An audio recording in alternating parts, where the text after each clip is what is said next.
Today I want to talk about storytelling, and when I think of storytelling as it applies to musicians, two things come to mind. The first one is singer-songwriters, and specifically songwriters in country music. Whether or not you like country music, it's a genre that has strong roots in folk, where music actually functioned as a way to preserve stories within communities. And that's really cool, but it's a little bit too literal of a connection between music and storytelling to help with today's lesson. Now, the other musical element of storytelling that comes to mind is in the form of soloing. As musicians, we can tell stories using our instrument as a voice, and there are some pretty epic stories out there played on virtually every instrument. But I think sometimes when we drummers think about the concept of storytelling, it can be a little bit intimidating because the analogy of telling a story through hitting things is just really fucking weird. It's just a tough thing to wrap your head around because sitting down at the drum set to tell a story for me is a major shift from what actually got me into playing, which was nothing even remotely this artsy. I just wanted to hit things. And let's be honest, telling a story on any instrument is just a really difficult thing to do. That's probably why most people end up not doing it at all. So today I'm gonna make my best effort to illustrate this idea that telling a story on the drums doesn't have to be this overwhelmingly complicated skill set. I wanna share with you a very short story that I wrote, a story that is 100% groove-based, and it's more like an essay than it is a novel. As a matter of fact, this whole story only takes 4 bars to tell, but a lot can happen in that amount of time, as we're about to find out. I'm Adam the Orlando Drummer, and this is Groove Storytelling.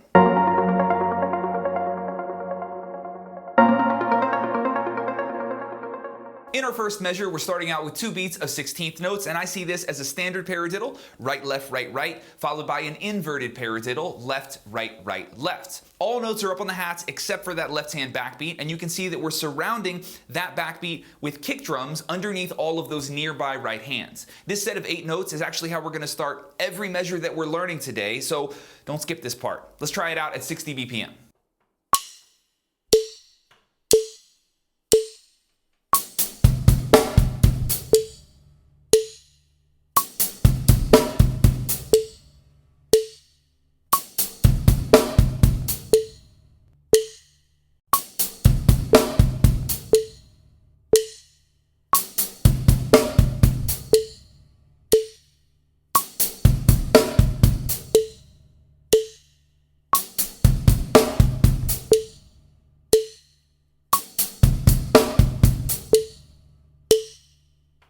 Moving on, let's pick up in beat 3 of that same measure where we now have a subdivision change. On the downbeat of 3, we play a right hand diddle on the hats, and that second right hand that falls on the E of beat 3, that right hand is an open hat played as a dotted 8th note. That means that our open hi-hat will sing 3 16th notes into the future and land on the downbeat of 4 where that left hand backbeat comes in. To finish beat 4, we have a linear pattern of left, right kick, and those right hands can stay up on the hats. Let's hear what this pattern sounds like just as it's written, 60 BPM.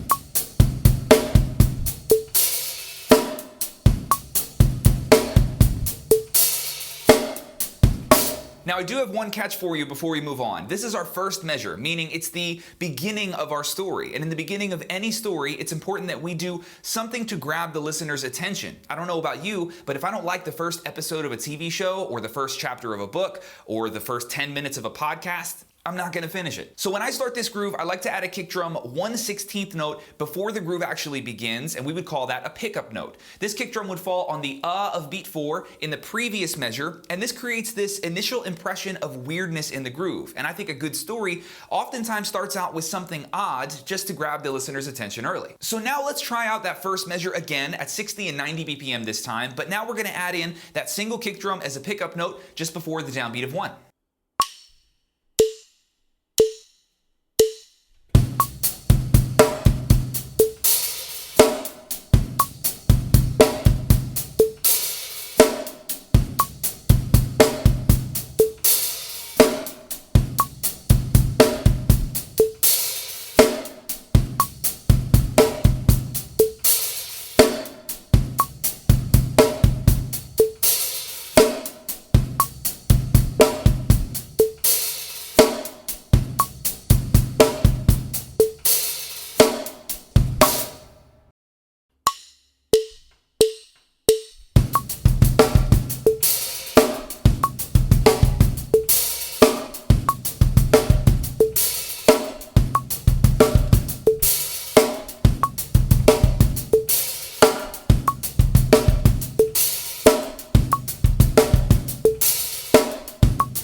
Yeah, that early kick drum sucks, doesn't it? Now that pickup note on the kick drum is only difficult when you're first starting the groove, because you probably noticed that as we loop this groove around, you already have a kick drum played at the end of the measure, so the groove itself becomes more cohesive as we loop it around. Now remember, when you're practicing that pickup note, you're only actually practicing it when you first click in and start the measure, not so much when you loop this thing around. So make sure to isolate the start of the first measure of this groove if that pickup note gives you any trouble. So when it comes to this story that we're learning today, this first measure of music feels like the theme of the story to me. I created this phrase first, and it always felt like home base, so it was really easy to build things around it. And I think this is an awesome point of entry into the world of storytelling or soloing on any instrument. Universally, the first step to writing any story is to pick a central idea or a theme and then build from there. So for the remainder of this 4-measure groove, we're actually not going to touch beats 1 and 2, so this theme will stay somewhat present throughout the entire story that we're learning today. Now let's go on to our second measure, where we're only changing 4 notes, all of which are inside of beat 3. Here we have an inverted paradiddle, but it's the right-hand version this time. Right, left, left, right.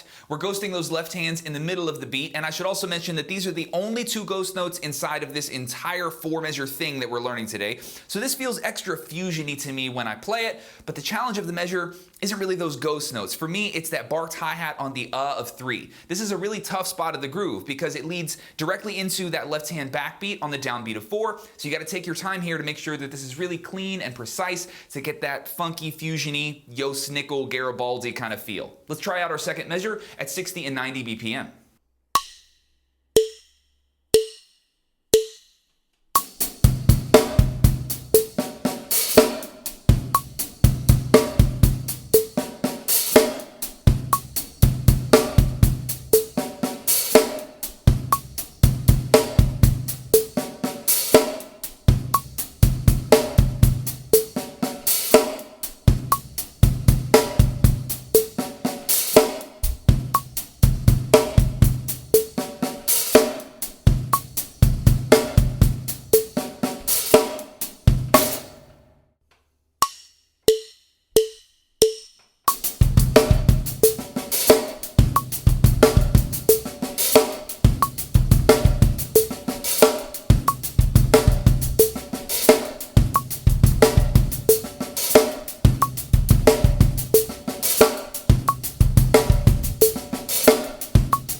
So for me, that measure isn't really any harder than the first measure. It's just different, I guess. And I think of these first 2 measures as though we're doing a chorus-verse sort of thing. The first measure being the chorus or the home bass idea, and the second measure being like a familiar but modified version of that same groove. Now in measure 3, I have a pleasant surprise for you. It's just measure 1 again. And to me, this falls right in line with thinking of the original groove as our chorus. Because remember, choruses are only choruses if they repeat. And creating that familiarity that we get from a chorus of a song, that's a really useful tool in the art of storytelling. I think using long form repetition in this way and formatting your story with a repeating chorus like a song, I think it can save you a ton of time because it allows you to reuse your ideas in a way that's tasteful, and again, it adds that element of familiarity to your story. Now, when we return to this familiar measure in our story, we're providing the listener with a sense of comfort, whether they realize it or not. They think they know what's going on here, they've heard this pattern before, and this is our opportunity to shatter their whole universe. So that's what we're doing in our 4th and final measure. This is the unexpected climax or the peak of the story, and we're going for a lot of intensity in this measure. Of course, I should mention that this is only the climax or the peak of the story because we built up to this moment in stages. We grabbed the listener's attention early. We established a theme. We created familiarity by leaving that theme and then coming back to it. And all of these things in sequence set up our opportunity to throw this big final haymaker that is measure 4. So again, we're going to zoom into beat 3, where we have this backwards paradiddle pattern of right, right, left, right. Is that a diddle para? We're going to go with diddle para. All of these notes are played on the hats, and you can see that all 3 of the right hands have kick drums underneath them, which contributes a lot to the busy chaos that is this measure. And again, we're barking that hi-hat on the of beat 3, and if we wanted to double down on the storytelling analogies, we could go back to our second measure and see that we used a little bit of foreshadowing there by barking that hi-hat earlier in the story, but without a kick drum the first time. But aside from beat 3 in this measure, we basically have the same groove. This one is just shamelessly harder than the others, so we really want to take our time here. Let's try out this measure alone at 2 speeds, and then we're ready to glue everything together.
And you made it. Now it's time to connect all 4 of these measures together. Now in this lesson, we have been really detail oriented, guys. We've talked through every note of this 4-bar groove story, and that's definitely going to help you learn this thing note for note. But I would also encourage you to do your best to zoom out and try to hear this story as a whole, as opposed to every specific pattern right away. As drummers, we tend to get really math-minded and analytical when it comes to rhythm, but I think it's really useful sometimes to make an effort to not do that, and instead zoom out and try to hear drum parts as larger, cohesive compositions. This is a mindset that will not only help you become a better storyteller yourself, but it will also make you a way better listener. Here's our entire groove story, 60, 90, and 120 BPM.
Guys, that is all I have for you in this one. I hope that if you've ever felt intimidated by the concept of soloing or storytelling on the drums, that this lesson could kind of simplify what a story can be. When we watch the legends tell stories, they're often these massive, epic theatrical solos, but that's not really how this shit starts. The skill of telling a story on the drum set is something that you can start working on at any point in your journey on this instrument, and that could be as simple as a 4-measure groove. Huge shout out to my buddy Nick DePiero, who wrote the intro track, and of course we have turned that track into a practice loop, and that loop is now included with the Nick DePiero loop pack on OrlandoDrummer.com. Even if you've already bought Nick's loop pack, that new file, the new track, has been updated in your account. Link is in the description. And if you want more lessons like this one, I invite you to come check out my online drum school, where you'll find hundreds of lessons already waiting for you and a brand new lesson every single week. Thanks so much for watching, guys. I really appreciate it. Adam here, the Orlando Drummer, and I will catch you in the next one. Later.